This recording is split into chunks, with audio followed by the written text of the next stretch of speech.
entendez des gens qui vous disent « Mais c'est du gâchis ce que vous êtes en train de faire.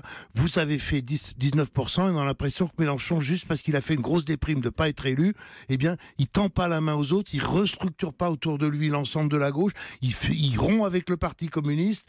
C'est quand même invraisemblable. Enfin, oui, vous n'êtes pas d'accord avec le Parti communiste, alors qu'il y avait une occasion formidable de mettre ensemble les gens qui ont voté Mélenchon, le Parti communiste, les gens de la gauche du PS qui en peuvent plus, et de fédérer tout ça, et vous fédérez pas tout ça. Pourquoi diable vous fédérez pas tout ça? Je suis à la gauche de la gauche, je vous le demande. Voilà, cher Olivier Duhamel. Alors, puisque vous m'interpellez avec passion, je vais essayer de vous répondre pour que vous entendiez. Je vous réponds vraiment de la manière la plus franche qui soit.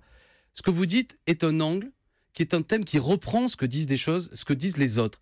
Moi, on a fait 6 réunions avec nos amis communistes pour arriver à trouver un accord. Les conditions, les exigences qui étaient les leurs étaient totalement à côté de la plaque. Voilà. Ils considéraient que les 2/3 des parlementaires que nous devions soutenir étaient communistes. Et nous avons des désaccords avec le Parti communiste. Ils sont pour le nucléaire, nous sommes pour sortir le nucléaire. La manière dont nous définissons la 6ème République n'est pas la même. Et je crois que les 7 millions de voix ne pouvaient se... Donc, ils ont voulu, pour des raisons, j'ai pas envie d'en dire plus, parce que je tiens quand même à ce que, malgré les passions militantes, on puisse se retrouver par la suite. Au bout d'un moment, au bout de 6 réunions, et moi j'aurais préféré qu'on s'entende, voilà, ils ont considéré qu'il fallait absolument qu'il y ait des candidats communistes partout. Dont acte, c'est dommage, c'est comme ça. Ensuite, vous évoquez les socialistes. Mais de quoi parle-t-on?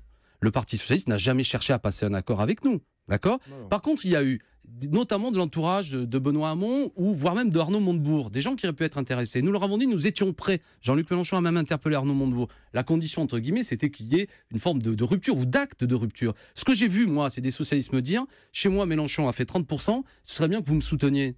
Mais, pardon, la France Insoumise, c'est pas une entreprise de recyclage de socialistes ambigus. Ce qu'on veut, c'est la clarté. Vous savez, là, je vais jeter une pierre dans le jardin du Parti socialiste. Ce qui est bizarre chez les socialistes, parfois, c'est que selon les circonscriptions, vous ne savez pas pourquoi vous votez. Ici, vous avez un opposant très clair, on va dire, en proche d'Hamon, qui dit des choses relativement claires sur le code du travail. Ailleurs, vous avez un type qui vous dit « Macron, c'est formidable, je vais soutenir sa réforme ». Donc là, c'est pas clair. Et dans ce beans général, pardon de l'expression un peu triviale, je crois qu'il faut être clair. Si vous votez France Insoumise, vous n'avez pas erreur sur le produit, vous savez pourquoi vous votez. Vous avez le droit de ne pas être en désaccord au moment où vous voyez. Si vous votez Macron, c'est clair, vous soutenez le président. Si vous votez... Bon, mais par contre... Non, mais sinon, les forces ambiguës, selon moi, elles seront balayées. Alexis Corbière, on revient juste après une pause.